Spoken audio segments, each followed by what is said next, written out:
Hello everyone, welcome to my YouTube channel. आज से हम हमारे इस यूट्यूब चैनल की शुरुआत कर रहे हैं और इस यूट्यूब चैनल के माध्यम से हम आपके लिए ऑलमोस्ट सभी सब्जेक्ट के बेसिक से लेकर एडवांस तक वीडियोस लेकर आएंगे। ठीक है। और इस चैनल की शुरुआत मैं एक सीरीज़ से कर रहा हूँ जिसका नाम है basic of mathematics. Basic of mathematics इस सीरीज़ में मैं मैथ्स के ऑलमोस्ट सारे बेसिक टॉपिक्स कवर करूँगा। मैंने नोटिस किया है, मैंने कई बार देखा है कि बच्चों को मैथ्स से बहुत डर लगता है। तो मैथ्स से डरने का एक कारण ये होता है कि हमें मैथ्स के बेसिक्स में बहुत कन्फ्यूज़न होता है या बेसिक्स नहीं आते। जैसे कि पॉजिटिव नंबर्स, नेगेटिव नंबर्स के कैसे एडिशन होता है, सब्ट्रैक्शन होता है, मल्टीप्लिकेशन, डिवीजन कैसे होते हैं, कैसे साइन के ऑपरेशंस होते हैं। तो इन सब चीज़ों में बहुत कन्फ्यूज़न होता है। इस वजह से हमें मैथ्स से डर लगने लगता है। और जैसे जैसे हम हायर क्लासेस में प्रमोट होते हैं तो हम देखते हैं कि मैथ्स का लेवल हाई होने लगता है और हमारा डर भी बढ़ने लगता है। तो मुझे मेरा विश्वास है कि अगर आप ये पूरी सीरीज़ देखेंगे तो आपके अंदर जो मैथ्स का डर है वो बिल्कुल दूर हो जाएगा और आपको मैथ्स में मज़ा आने लगेगा। ठीक है।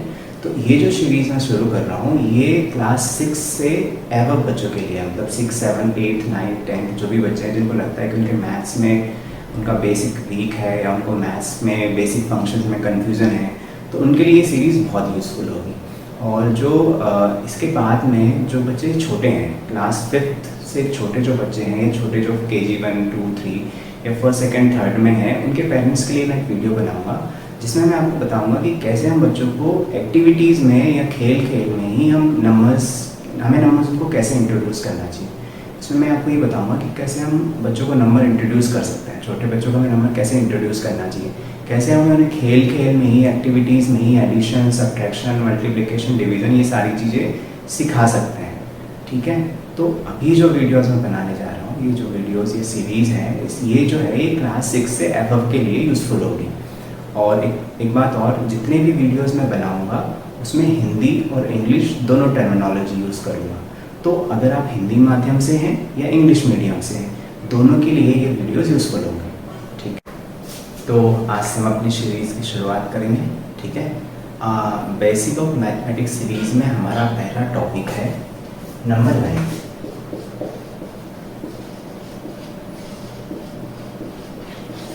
ठीक है। इसको हिंदी में बोलते हैं संख्या रेखा। नंबर लाइन क्या होती है? ठीक है। जैसा कि हमें इस वर्ड से ही पता चल रहा है कि एक लाइन होती है, स्ट्रेट लाइन होती है। ठीक है। जिस पर हम नंबर को रिप्रेजेंट करते हैं, जो हमारे नंबर समझने में हमारी हेल्प करती है। ठीक है। तो number line is a straight line जिस पर हम नंबर को रिप्रेजेंट करते हैं, एक ऐसी रेखा जिस पर हम संख्याएं दर्शाएंगे, जो हमें संख्याओं को समझने में हमारी हेल्प करेगी। नंबर लाइन की जो शुरुआत होती है वो उसके मिड पॉइंट से होती है। इसको बोलते हैं ऑरिजिन। इसकी वैल्यू होती है 0। ऑरिजिन का हिंदी में अर्थ होता है किसी भी चीज़ की शुरुआत होना। जहाँ से भी किसी चीज़ की शुरुआत होती है, उद्गम होता है, उसको हम उसका ऑरिजिन बोलते हैं। तो जो नंबर लाइन होती है, संख्या रेखा होती है, उसकी शुरुआत उसके मिड से होती है, उसके बीच के एक पॉइंट से होती है जिसको हम उसका ऑरिजिन बोलते हैं। उसकी वैल्यू 0 होती है। इसके राइट हैंड साइड में बराबर डिस्टेंस पर नंबर की वैल्यू एक से इंक्रीज होती है। 1, 2, 3, 4, 5 एंड सो ऑन। ये इनडेफिनेट इंक्रीज होती है। आप नंबर्स बराबर डिस्टेंस पर लिखते जाइए, नंबर लाइन का कोई एंड नहीं है। वैसे ही लेफ्ट हैंड साइड में नंबर्स की वैल्यू बराबर डिस्टेंस पर एक से कम होती जाती है, रिड्यूस होती है, डिक्रीज होते हैं number. -1, -2, -3, -4, -5 and so on. Indefinite इस तरफ डिक्रीज होते जाते हैं। ठीक है।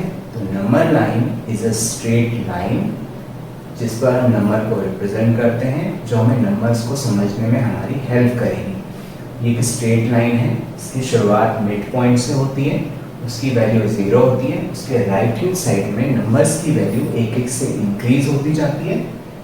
ठीक है। और लेफ्ट हैंड साइड में नंबर की वैल्यू एक से डिक्रीज होती जाती है, कम होती जाती है। तो जो उसका ऑरिजिन होता है, उसके राइट हैंड साइड में पॉजिटिव नंबर्स होते हैं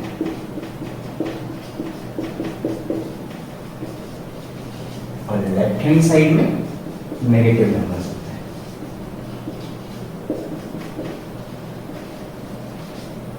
ठीक है, इसको हिंदी में बोलते हैं धनात्मक संख्याएं,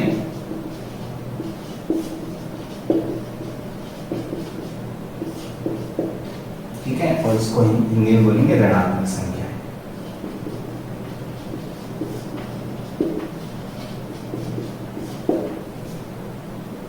ठीक है, तो ओरिजिन के राइट हैंड साइड में पॉजिटिव नंबर्स होते हैं, ओरिजिन के लेफ्ट हैंड साइड में नेगेटिव नंबर्स होते हैं।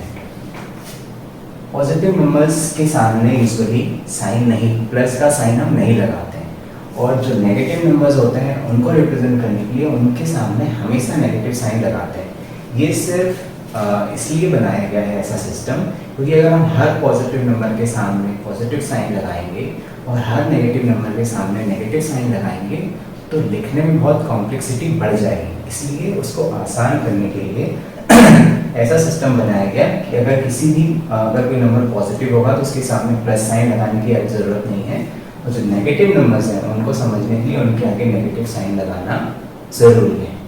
ठीक है, तो ये होगी हमारी नंबर लाइन। इसमें आप इसको इस तरीके से समझ सकते हैं। हम एग्जाम्पल लेते हैं कि मान लीजिए ये एक रास्ता है, ठीक है, ये ट्रैक है, और इस ट्रैक पर आप वॉक कर रहे हैं, ठीक है, और हमेशा एक इक्वल डिस्टेंस पे अपने बराबर स्टेप्स रखते हैं, बराबर दूरी पर अपने कदम रखते हैं। तो अब जब भी इस रास्ते पर नंबर लाइन पर लेफ्ट साइड से राइट साइड की तरफ वॉक करेंगे तो आप देखेंगे कि जो नंबर की वैल्यू है वो बढ़ती जाती है, ठीक है, इंक्रीज होती जाती है। फॉर एग्जाम्पल अगर आप 0 से स्टार्ट करेंगे तो आप फर्स्ट स्टेप रखेंगे तो 1 आएगा, सेकेंड स्टेप रखेंगे तो 2 आएगा, देन 3, 4, 5। तो नंबर लेफ्ट साइड से राइट साइड में इंक्रीज हो रहे हैं। और अगर आप राइट साइड से शुरू करेंगे और अगर लेफ्ट साइड की तरफ वॉक करेंगे तो जो वैल्यू है नंबर्स की वो एक एक से रिड्यूस होती जाएगी। फॉर एग्जाम्पल अगर आप 5 से स्टार्ट करते हैं तो आप 5 के बाद में जब फर्स्ट स्टेप इधर रखेंगे लेफ्ट साइड में तो 4, 3, 2, 1, 0, फिर और वॉक करेंगे तो नंबर की वैल्यू और कम होती जाएगी। ठीक है, मतलब नंबर लाइन पर अगर हम लेफ्ट से राइट की ओर जाएंगे तो नंबर्स की वैल्यू इंक्रीज होगी, और राइट से लेफ्ट की ओर आएंगे तो नंबर की वैल्यू डिक्रीज होगी। ठीक है, तो ये होती है नंबर लाइन। अब इसमें ये नंबर लाइन से हमें जो सीखना है, जो सबसे इम्पोर्टेंट है, वो होता है पॉजिटिव नंबर्स और नेगेटिव नंबर्स, धनात्मक संख्याएं और ऋणात्मक संख्याएं। ठीक है, तो पॉजिटिव नंबर्स और नेगेटिव नंबर्स क्या होते हैं हम एक एग्जाम्पल से समझेंगे। सपोज मेरे पास ये एक टोकरी है, ठीक है, और इस टोकरी में अभी मेरे पास 2 ओरियो बिस्किट के पैकेट्स हैं। ठीक है, तो हम इसे मैथ्स में बोलते हैं दिस इज, इस टोकरी में कितने पैकेट्स हैं? 2 पैकेट्स हैं, तो हम इसको बोलेंगे दिस इज +2। अब अगर मैं ये 2 को इससे हटा देता हूँ तो टोकरी खाली है। इसको हम मैथ्स में बोलते हैं दिस इज 0। ठीक है, तो this is +2 and this is 0। अब हमें ये समझना है कि नेगेटिव नंबर्स क्या होता है। नेगेटिव नंबर्स को इस एग्जाम्पल से समझ पाना थोड़ा मुश्किल है। मैं एक दूसरा एग्जाम्पल से आपको एक्सप्लेन करता हूँ कि सपोज कीजिए कि 3 लोग, ठीक है, एक है ए, एक है बी, एक है सी। ठीक है, ए जो है ये मेहनत मजदूरी करके 100 रुपये अर्न करता है। ठीक है, एक दिन भर मेहनत करता है, 100 रुपये कमाता है, तो उसकी वैल्यू होगी 100। इसको हमने साइन ही लगाया, इसलिए इसको बोलेंगे +100। ठीक है, और बी जो है वो कुछ काम नहीं करता दिन भर, वो कुछ अर्न नहीं करता, उसके पास पहले से भी कुछ नहीं है, तो हम मानेंगे उसके पास क्या है? 0। सी जो है वो मेहनत मजदूरी भी नहीं करता, कुछ नहीं कमाता, उसके पास पहले से भी कुछ नहीं है, उल्टा वो किसी से 100 रुपये उधार ले लेता है। ठीक है, किसी से 100 रुपये का लोन ले लेता है। तो ये जो है इसके पास में है कुछ नहीं, इसने उल्टा किसी से 100 रुपये उधार ले लिए हैं, तो इसको हम बोलेंगे इसके पास क्या है? -100 है। तो दिस इज -100। तो नेगेटिव का मतलब ही होता है किसी चीज़ की कमी होना। माइनस जो है वो किसी चीज़ की कमी को दिखाता है। ठीक है, नेगेटिव मतलब इसमें वो चीज़ कम है। तो इसने 100 रुपीज़ किसी से उधार लिए हैं, मतलब इसको 100 रुपीज़ उसको रीपे करना है, मतलब ही इज इन डेब्ट ऑफ 100 रुपीज़, वो 100 रुपीज़ की उधारी में है। तो ये जो है -100 है, इसके पास कुछ नहीं है तो दिस इज 0, इसके पास 100 है तो दिस इज +100। ठीक है, अब नॉर्मली बच्चों को क्या कन्फ्यूजन होता है, जो मैंने बहुत बार क्वेश्चन जब मैंने बच्चों से पूछा कि -500 है एंड 2 है, तो इन दोनों में क्या बड़ा है, तो ज़्यादातर बच्चे मुझे ये बोलते हैं कि सर -500 बड़ा है। ठीक है, तो ये चीज़ें आपको बहुत कंफ्यूजिंग लगती हैं मैथ्स में, और इसका कारण ये है कि आपको पॉजिटिव और नेगेटिव नंबर्स में बहुत कंफ्यूजन होता है। लेकिन क्या सच में -500 बड़ा है, 2 छोटा है? अब इस एग्जाम्पल में अगर हम देखें तो इन तीनों में सबसे ज़्यादा रिच कौन है, सबसे ज़्यादा कौन अमीर है? ऑब्वियसली जिसके पास 100 रुपये है वो सबसे ज़्यादा अमीर है। ठीक है, और इसके पास 0 रुपीज़ है, बट इसने किसी से उधार तो नहीं लिए, इसको किसी को वापस तो नहीं करना है, तो ये इससे तो ज़्यादा अमीर है। इससे भले गरीब है बट इससे तो ज़्यादा अमीर है, क्योंकि ये तो 100 रुपये की उधारी में है। तो 0 किससे बड़ा है? -100 से बड़ा है। तो केवल नंबर की वैल्यू से ही नहीं पता चलेगा कि वो कितना बड़ा है, उसके आगे का लगा हुआ साइन बहुत इंपॉर्टेंट होता है। अगर कोई बहुत बड़ा नंबर है लेकिन अगर उसके आगे नेगेटिव साइन लगा है, मतलब उसकी वैल्यू उतनी ही छोटी हो जाती है। ठीक है, तो साइन का बहुत महत्व है। अब यहाँ पे मैंने 2 नए साइन यूज़ किए हैं। ठीक है, इसका मतलब होता है इसको हम बोलते हैं ग्रेटर देन साइन। ठीक है, ये जो साइन होता है ये ग्रेटर देन साइन होता है। इसको हम कैसे यूज़ करते हैं कि इसमें यहाँ पे 2 पॉइंट होते हैं और यहाँ पे 1 पॉइंट होता है। तो ये जो जहाँ पे 2 पॉइंट होते हैं ये हमेशा बड़े नंबर को पॉइंट करते हैं। ठीक है, हिंदी में इसको बोलते हैं बड़ा है साइन। और इसको ऐसे ही अगर हम उल्टा करके लिखते हैं, तो इसको हम पलटा दें तो इसमें ये जो 1 पॉइंट होता है इस साइड हो गया, ये 2 पॉइंट इस साइड हो गया। तो ये जो 1 पॉइंट होता है ये छोटे नंबर की साइड में रहेगा, और ये जो 2 पॉइंट्स हैं ये हमेशा बड़े नंबर को दर्शाते हैं। तो इसको हम यहाँ ऐसे लगा सकते हैं। ठीक है, दिस इज 2, तो 2 जो होता है -500 से बड़ा होता है। जैसा कि मैंने एग्जाम्पल से बताया, अगर ये किसी के पास -500 है, इसका मतलब ये है कि इसने 500 रुपये कहीं से उधार लिए हैं और इसके पास में 2 रुपये अपनी मेहनत के हैं। तो ये ज़्यादा रिच है और ये गरीब है। This guy is poor and this is rich. तो हम ये कहेंगे कि 2 इज ग्रेटर देन -500 और -500 इज स्मॉलर देन 2। ठीक है, इसको हम पढ़ते कैसे हैं, इसको बोलते हैं इस ग्रेटर देन साइन है और this is smaller than sine है। ठीक है, ये होती हैं पॉजिटिव और नेगेटिव नंबर्स। तो जितना ही हम इस साइड जाएंगे, नेगेटिव नंबर्स के साइड में हम जाएंगे तो नंबर्स छोटे होते चले जाएंगे। जैसा कि हमने अभी देखा भी था कि जब भी हम इसमें राइट हैंड साइड से लेफ्ट हैंड साइड की तरफ वॉक करेंगे तो नंबर्स की वैल्यू छोटी होती चली जाएगी। ठीक है, तो -200 यहाँ आ रहा है, -500 बहुत दूर आएगा, तो ऑब्वियसली -500 जितना हम लेफ्ट साइड में जाएंगे नंबर्स की वैल्यू उतनी छोटी होती चली जाएगी। ठीक है, तो ये होता है पॉजिटिव और नेगेटिव नंबर का कॉन्सेप्ट। ये बहुत इम्पॉर्टेंट है। अगर आप मैथ्स में बहुत अच्छा करना चाहते हैं तो आपको पॉजिटिव नंबर्स और नेगेटिव नंबर्स के कॉन्सेप्ट का ज्ञान होना बहुत ज़रूरी है। ठीक है, तो इसी से रिलेटेड हमारा जो अगला टॉपिक है वो है असेंडिंग ऑर्डर और डिसेंडिंग ऑर्डर। ठीक है, इसको हम हिंदी में बोलते हैं अवरोही क्रम और आरोही क्रम। तो अब हम वो देखेंगे। ठीक है,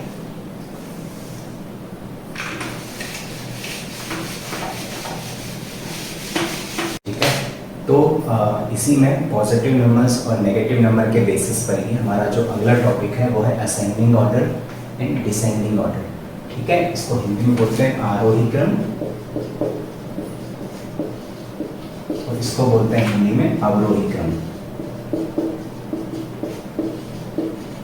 ठीक है, तो असेंडिंग ऑर्डर क्या होता है? असेंडिंग ऑर्डर और डिसेंडिंग ऑर्डर आपको तभी समझ में आएगा जब आपको ये समझ में आएगा कि पॉजिटिव नंबर्स क्या होते हैं और नेगेटिव नंबर्स क्या होते हैं। क्यों? क्योंकि हमें इसमें नंबर्स को ऑर्डर्स में जमाना होता है। ठीक है, ऑर्डर्स में लिखना होता है। तो हमें ऑर्डर्स में नंबर लिखने के लिए ये पता होना चाहिए कि कौन सा बड़ा है और कौन सा छोटा है। ठीक है, तो असेंडिंग ऑर्डर क्या होता है?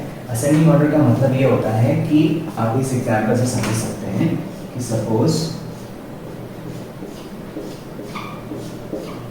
ये क्या है, ये स्टेप्स हैं। ठीक है, तो अगर हम स्टेप्स चढ़ रहे हैं, ठीक है, तो दिस इज असेंडिंग ऑर्डर। ठीक है, स्टेप्स का चढ़ना। ठीक है, दिस इज असेंडिंग ऑर्डर। और अगर हम स्टेप्स उतर रहे हैं, ठीक है, तो दिस इज डिसेंडिंग ऑर्डर। मतलब दिस इज आरोही क्रम, इसको हम बोलेंगे आरोही क्रम, और ये हुआ अवरोही क्रम। आरोही क्रम में क्या होता है कि हम पहले छोटे नंबर्स को लिखते हैं और फिर उसी सीक्वेंस में नंबर्स को बढ़ाते जाते हैं। मतलब सबसे पहले छोटा नंबर आएगा, फिर उससे बड़ा, फिर उससे बड़ा, फिर उससे बड़ा, फिर उससे बड़ा, फिर उससे बड़ा, सबसे बड़ा। और जो डिसेंडिंग ऑर्डर होता है, जो डिसेंडिंग ऑर्डर होता है उसमें हम नंबर्स को सबसे पहले बड़ा नंबर लिखेंगे, फिर उसके बाद में उससे छोटा, फिर उससे छोटा, फिर उससे छोटा, फिर उससे छोटा, फिर सबसे छोटा। फॉर एग्जाम्पल आपकी क्लास में मान लीजिए 10 किड्स हैं, ठीक है, 10 बच्चे हैं, तो सबकी हाइट अलग अलग है। मान लीजिए किसी की हाइट है, हम एग्जाम्पल के लिए लेते हैं कि मान लीजिए किसी की हाइट है 100 सेंटीमीटर, ठीक है, किसी की है 105 सेंटीमीटर, एक की है 110 सेंटीमीटर, एक की है 115 सेंटीमीटर, ठीक है, एक की है 108 सेंटीमीटर, ठीक है, और एक की है 112 सेंटीमीटर।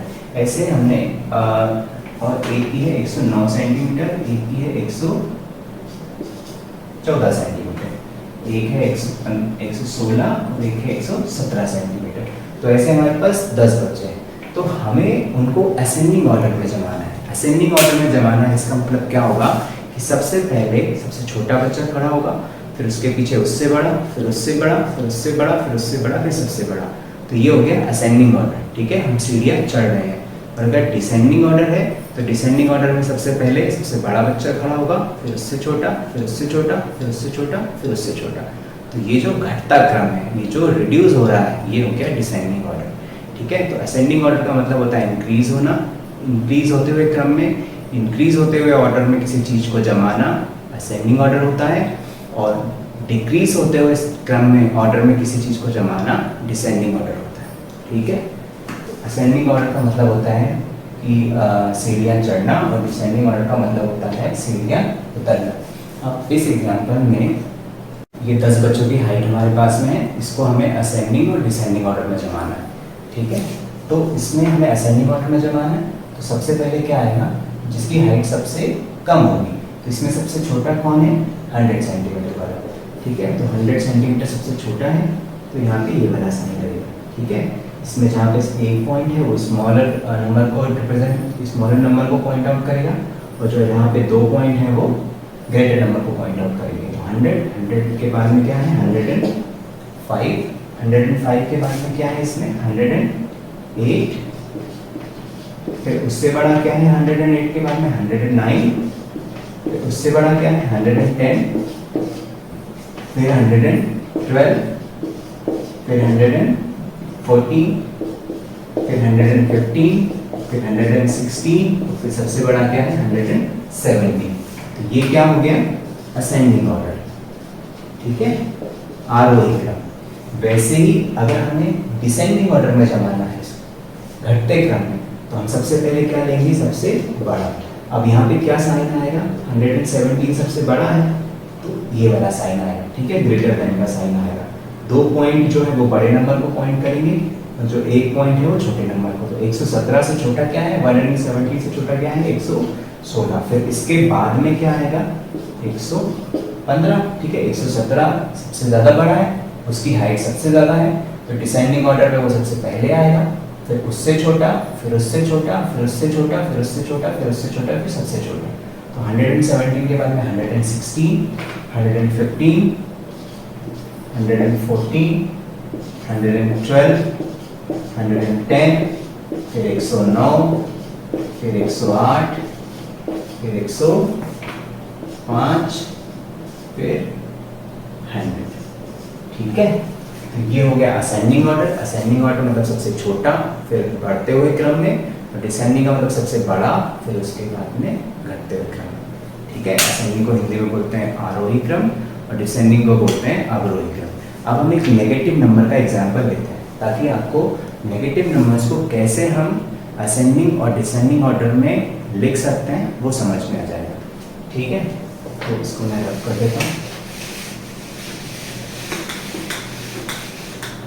ठीक है। अब मैं एग्जाम्पल लेता हूँ छोटा सा, ठीक है। मान लीजिए ये 10 नंबर्स हैं 16, 24, 0, -10, -200, और 5। ठीक है, तो हमारे पास ये 6 नंबर्स हैं।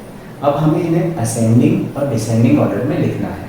तो असेंडिंग ऑर्डर क्या होता है, डिसेंडिंग ऑर्डर क्या होता है, ये हमने देखा। ठीक है, कि जब हम सीढ़ियाँ चढ़ते हैं तो ये होता है असेंडिंग ऑर्डर, और जब हम सीढ़ियाँ उतरते हैं तो ये होता है डिसेंडिंग ऑर्डर। इसका क्या मतलब है कि हम डिसेंडिंग ऑर्डर में सबसे पहले सबसे बड़ा नंबर आएगा, फिर नंबर की वैल्यू कम होती जाएगी। ठीक है, जो छोटा होगा उसके बाद में, ऐसी सीक्वेंस में। और असेंडिंग ऑर्डर्स में नंबर्स की वैल्यू को हम बढ़ते हुए सीक्वेंस में लिखेंगे। ठीक है, तो इस पूरे जो सेट है नंबर्स का, इसमें सबसे छोटा नंबर कौन सा है? तो हमने अभी नेगेटिव नंबर का कॉन्सेप्ट पढ़ा था कि जो नंबर नेगेटिव होगा और जितना बड़ा होगा उतना ही छोटा होगा।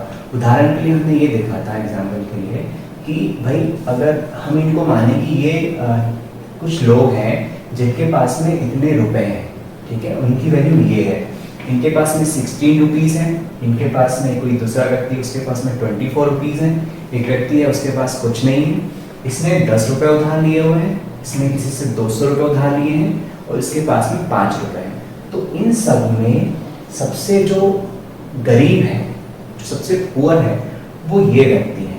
क्यों? क्योंकि इसने किसी से 200 रुपये उधार लिए हैं। तो -200 जो है वो सबसे छोटा है।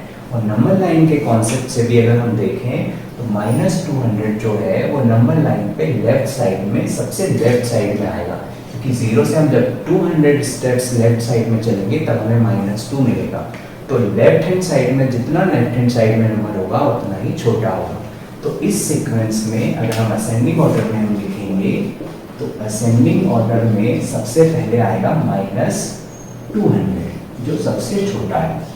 ठीक है, तो ये छोटा है का साइन। ठीक है, स्मॉलर देन। किससे छोटा है? इसके बाद में क्या है? दूसरा व्यक्ति है जिसने 10 रुपये उधार लिए। ठीक है, तो ये उसके बाद में, इससे तो ये रिच है बट इन सबसे पुअर है। तो उसके बाद में क्या आएगा? -10। फिर उसके बाद में क्या आएगा? जिसके पास कुछ नहीं है, 0। फिर उसके बाद में 5, फिर उसके बाद में 16 और उसके बाद में 24। तो ये हो गया असेंडिंग ऑर्डर। ठीक है, आरोही क्रम। सबसे पहले सबसे छोटा, फिर उससे बड़ा, फिर उससे बड़ा, फिर उससे बड़ा, फिर उससे बड़ा, फिर सबसे बड़ा। This is ascending order. इसको हम बढ़ता हुआ क्रम भी बोलते हैं। ठीक है, फिर होगा डिसेंडिंग ऑर्डर। तो डिसेंडिंग ऑर्डर क्या होता है कि जिसमें सबसे बड़ा पहले आएगा। ठीक है, तो इन सब में सबसे रिच कौन है? किसके पास सबसे ज़्यादा पैसा है? 24। तो सबसे बड़ा है 24। ठीक है, ये साइन लगेगा, ये बड़े 2 पॉइंट हैं तो बड़े को पॉइंट करेंगे। उसके बाद में फिर क्या आएगा? 16। फिर उसके बाद में 16 से पुअर कौन है? जिसके पास 5 है। फिर उसके बाद में क्या आएगा? 0। फिर उसके बाद में -10। फिर उसके बाद में -200। ठीक है, तो ये होता है असेंडिंग ऑर्डर, डिसेंडिंग ऑर्डर, आरोही क्रम और अवरोही क्रम। ठीक है, तो आरोही क्रम और अवरोही क्रम को समझने के लिए हमें पॉजिटिव नंबर्स और नेगेटिव नंबर्स को समझना बहुत ज़रूरी है। तो इस पूरे वीडियो में हमने जो देखा कि पॉजिटिव नंबर्स क्या होते हैं और नेगेटिव नंबर्स क्या होते हैं, तो ये एक बहुत ही बेसिक वीडियो था। हम इसी वीडियो के सीक्वेंस में आगे के वीडियोस बनाएंगे, तो आप ये वीडियो ज़रूर देखें। अगर आपको पॉजिटिव और नेगेटिव नंबर्स अगर समझ आ जाएंगे तो आगे की सारी चीज़ें बहुत आसानी से समझ में आ जाएंगी। ठीक है, तो अगर आपको वीडियो अच्छा लगा तो वीडियो को लाइक और शेयर करना ना भूलें। आज के लिए इतना ही, थैंक यू।